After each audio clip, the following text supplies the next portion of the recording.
24/7 সব সময় এই মাফ চাওয়ার দরজাটা খোলা আছে না নাই? শুধুমাত্র কেবলমাত্র দুইটা সময় আল্লাহ তাআলা তওবা কবুল করেন। এক হচ্ছে বাদাল গারগারা।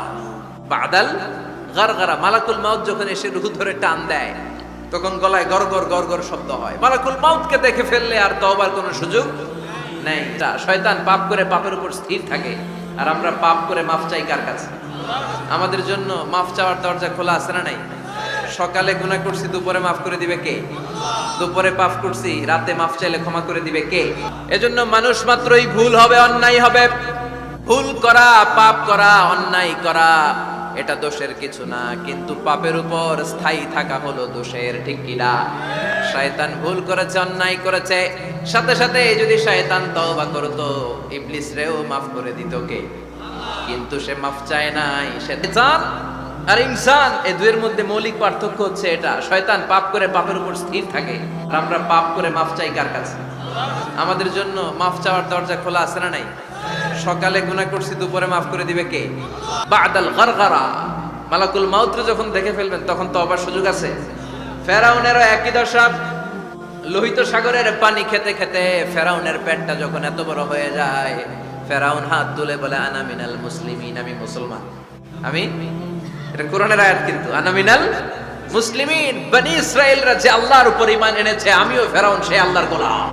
আল্লাহ বলে দ্য টাইম ইজ আপ, সময় শেষ, এখন তোমার ঈমান কবুল করা হবে।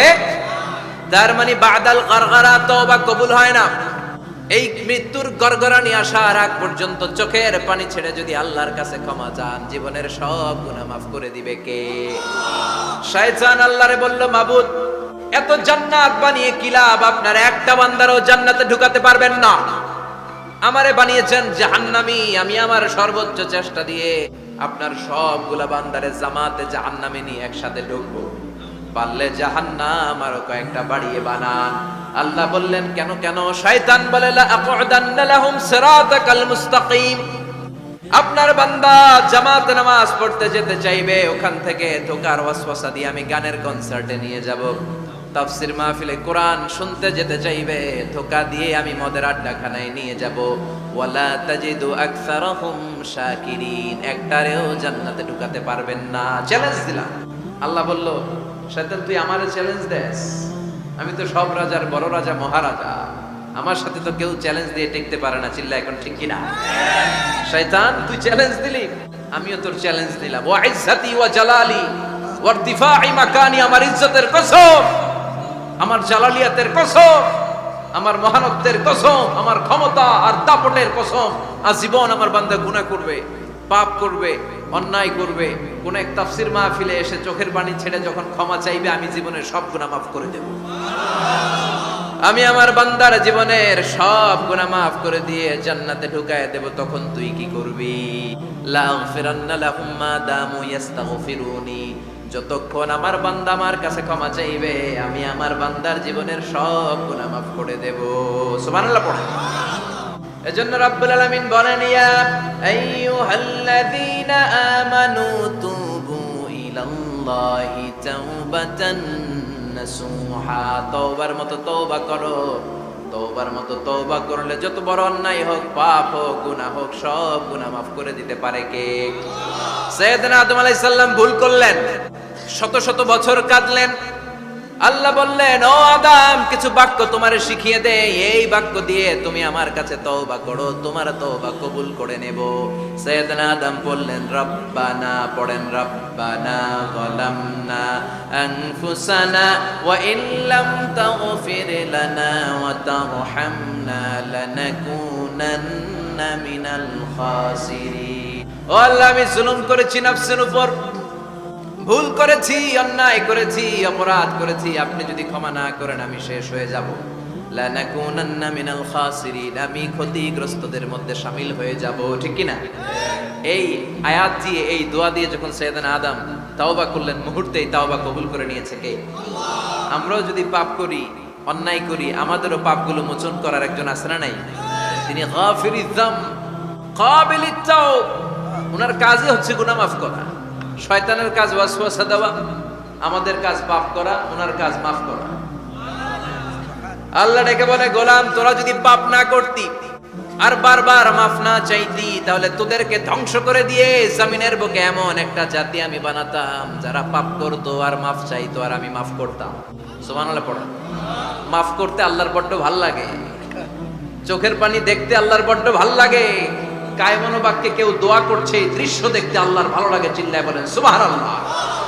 এজন্য পাপ আমাদের যত বড় হোক আমাদের জন্য মাফ আছে না নাই?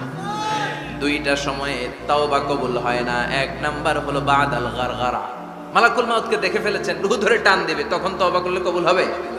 আরেকটা হচ্ছে বাদা তুলুই শামসি মিন মাগরিবিহা, কিয়ামতের আগ দিয়ে সূর্য আর পূর্ব দিক থেকে উদিত হবে না, এটা পশ্চিম দিক থেকে উদিত হবে, তখন তওবা করলে কবুল হবে। তখন তওবার দরজাকে বন্ধ করে দিয়েছে কি? এজন্য আমরা যে কোনো পাপই করি না কেন, পাপ হয়েই যেতে পারে, আশা হারানোর কারণ নাই। Never lose hope, never give up. মুমিন কখনো আশা হারায় না, মুমিন কখনো নিরাশ হয় না। মুমিনের আশা ভরসা একটা সত্তার উপরে, চিৎকার করে বলতে হবে তিনি কে। এজন্য পাপ হওয়ার সাথে সাথে আমরা তওবা করব কার কাছে? বিশ্বনবী বললেন কিছু কিছু কাজ আছে এগুলো হয়ে যাওয়ার পরে দেরি করা যায় না। এক নম্বরে নামাজের ওয়াক্ত হলে দেরি করা যায় না, ঠিক কি না?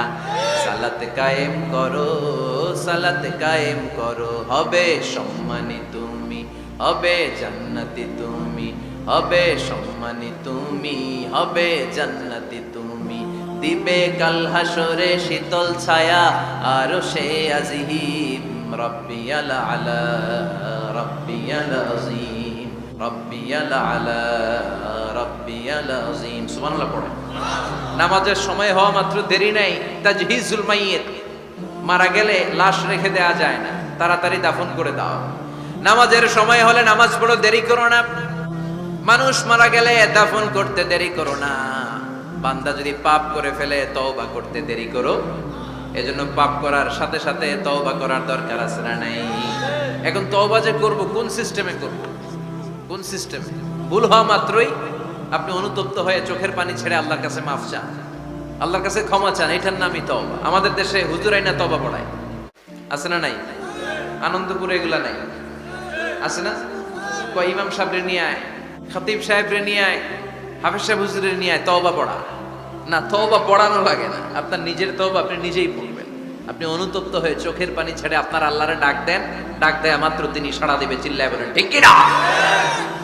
ওলামা একরামরা তওবার 5টা শর্ত আরোপ করেছে। এই 5টা শর্তের আলোকে যদি তওবা করেন মুহূর্তের মধ্যেই তওবা কবুল করে নেবে কে? এক নাম্বার শর্ত হচ্ছে আল ইকরা, acknowledgement. You have to acknowledge that you are the great sinner in the world. এই পৃথিবীর সবচেয়ে বড় পাপী। 5টা শর্তের এক নাম্বার হচ্ছে আপনি স্বীকার জান, আল্লাহ আমার চেয়ে বড় পাপী আকাশের নিচে জমিনের উপরে দ্বিতীয়টা নাই। এমন কোনো পাপ নাই যে আমি করি নাই। আমার চেয়ে নাদান, আমার চেয়ে পিশাচ, আমার চেয়ে বড় পাপী দ্বিতীয়টা কেউ। অ্যাকনলেজ ইউর সিন, আপনি আপনার পাপগুলো স্বীকার করেন। Number 1. Number 2, an-nadam, repentance. You have to be repentant for what you have committed from sins. যে পাপ করেছেন এই পাপের জন্য আপনি লজ্জিত হন। আপনি নিজেকে আল্লাহর কাছে ছোট করে পেশ করেন, আল্লাহরে ডেকে বলেন আল্লাহ আমি আপনার গোলাম, গোলামের ঘরের গোলাম, বান্দির ঘরের গোলাম, আমারে মাফ করে দেন, আমি লজ্জিত, আমি অনুতপ্ত। তাহলে 1 নম্বর শর্ত আপনি ঘোষণা দেন যে আপনি পাপ করেছেন। 2 নম্বর শর্ত আপনাকে অনুতপ্ত হতে হবে যে আল্লাহ আমি পাপ করে ফেলেছি। 3 number, you have to stop what you have committed. যে পাপ আপনি শুরু করেছেন এটা বন্ধ করে দেন।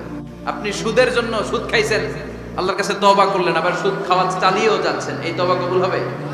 সুদ খাওয়া আগে বন্ধ করেন। আপনি ঘুষ খেয়েছেন, এই ঘুষ খাওয়ার কারণে আপনি আল্লাহর কাছে তওবা করলেন কিন্তু ঘুষ খেয়েই যাচ্ছেন, এই তওবা কবুল হবে?